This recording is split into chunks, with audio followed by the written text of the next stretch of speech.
Something dropping too, and that's the temperatures big time. Hello, Michelle. Hello, Christine. I know we don't love this cold burst, but the good news is that this Arctic air that's riding in for us right now is actually going to last a very short time.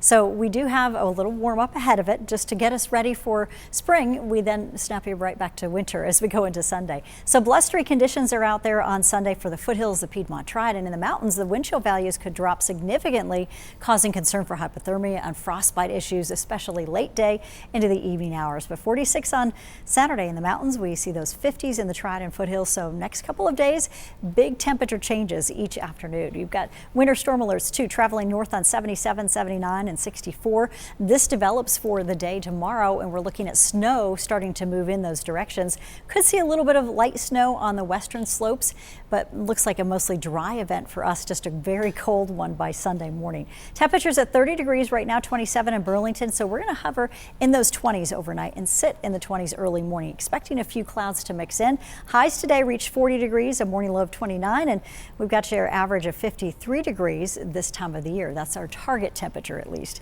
Temperatures overnight down into the 20s again, if not a little bit colder in a few spots on those mountain valley locations. 26 in the mountains to 47, and winds becoming more comfortable for us throughout the day. A southwesterly breeze, 5 to 10. It doesn't take a whole lot, but it is going to help to bring in sunshine, and temperatures are at 55 degrees. So nice flow. It's a warmer one for us. 26 degrees in Mount Airy and Wilkesboro, Yadkinville at 54.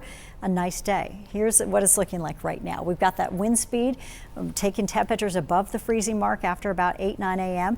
By 10 a.m. we should be in the 40s, then 55 degrees between 3 and 4 o'clock tomorrow. Front is kind of stationary back to our west, so this is going to block